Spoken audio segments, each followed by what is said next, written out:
Welcome back to Retro Revisit, the series where I'm attempting to play every single game from my favorite childhood consoles. Today, we're taking a look back at the iconic Def Jam Vendetta.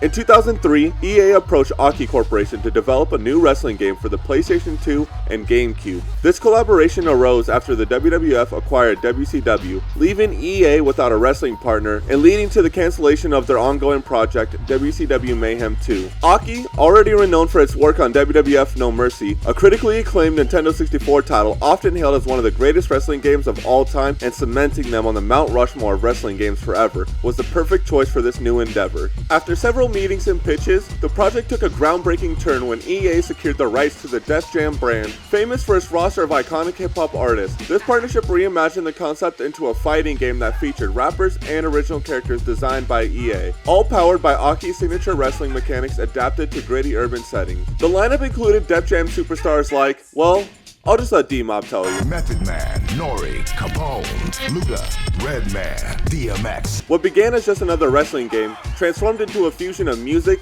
culture, and combat, leaving a lasting impact. Def Jam Vendetta hit the gaming world with a mix of street fighting and hip-hop that was as unexpected as it was thrilling. At the start of the game, the player can choose to play as one of 4 street fighters: Briggs, a dishonorably discharged soldier; Proof, an ex-superbike racer; Tank, a massive Japanese fighter; or DJ Spider. Although the story is the same for each of them, the protagonist is called to help out their friend Manny by taking his place in a street fight. From there, you continue to build your name as you fight through the stages of fighters, as the story of greed, blood, and betrayal unfolds to reach the main boss, D-Mob, voiced by the God of War himself, Christopher Judge. But nobody ever beats me. I grew up playing Fight for New York, the sequel to this game, and was never able to get my hands on a copy of Vendetta as a kid, no matter how hard I tried. But seeing as I still claim it to be my favorite fighting game series ever, I had to come back and see what the original Def Jam was like. So how does it play? If you were to take all the essential elements you loved about WWF No Mercy and blended it with the gritty environments of New York and the star power of the Def Jam label, you'd get exactly this. Def Jam Vendetta shines with its robust gameplay mechanics, borrowing heavily from Aki Corporation's wrestling game expertise. A ton of the moves and mannerisms from previous titles are mixed in, with fresh moves designed by the rappers themselves. The controls are super smooth too, with a mix of grapples, strikes, and submission moves, allowing for a satisfying blend of wrestling and fighting game elements. Each character has a unique fighting style, ranging from martial arts to street brawling, which adds depth and variety to the combat. It's one of my favorite things about the series too. It doesn't feel like they just copied and pasted the moves from fighter to fighter. Each fight is genuinely a unique experience and never feels dull or repetitive. There is a fairly steep difficulty curve about a third of the way through this story though. It gets to the point where reversing moves and being on top of your A game is essential to clearing a match. Of course you can just adjust the difficulty in the settings, but I enjoyed the challenge. But sometimes your best effort just isn't enough.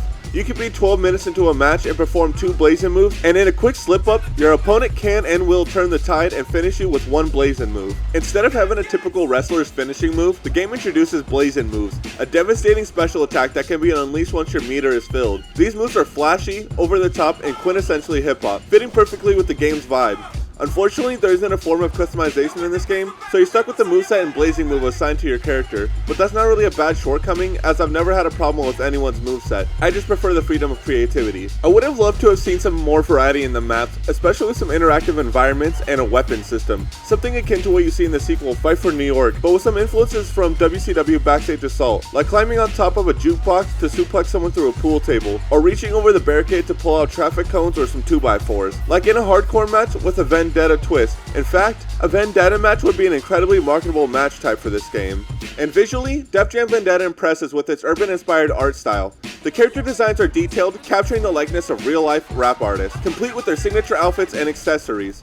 The environments are somewhat varied, ranging from grimy warehouses to underground clubs, each filled with background details that enhance the game's immersive atmosphere. The animations are smooth, with some of the moves you do looking super unique. As a game rooted in hip-hop culture, Def Jam Vendetta excels in its audio department. The soundtrack is packed with licensed tracks from some of the biggest names in rap at the time, including DMX, Method Man, and Redman. These tracks not only set the tone, but also pump up the adrenaline during fights. Well, that is until you're 12 minutes deep into getting your ass whooped while the same 8 bars of X gon' give it to you loops over and over. The sound effects are equally well executed though. From the crunch of a well-landed punch to the roar of the crowd, the voice acting is on point, with many of the artists lending their voices to their in-game counterparts, adding authenticity to the experience. I'm always a fan of when games are able to get proper voice acting. The level design I found to be simple yet effective. The arenas offer variety and are well detailed, but ultimately, every match takes place in the same size ring without any environmental factors influencing the fight. The game doesn't depend on intricate locations or exploration. Instead, it prioritizes on delivering tight and intense action. One of the standout features of this game though is its robust multiplayer experience. Even though it's restricted to local play, due to this era's lack of online functionality, the multiplayer modes offer thrilling head-to-head battles with friends, and the game's diverse roster ensures that each fight feels unique. Players can choose from various match types including singles, tag team, free-for-all, or even battle royale. The tag team matches in Vendetta are particularly noteworthy, as they differ significantly from those in Def Jam Fight for New York. In Vendetta, the tag matches follow more of a traditional format,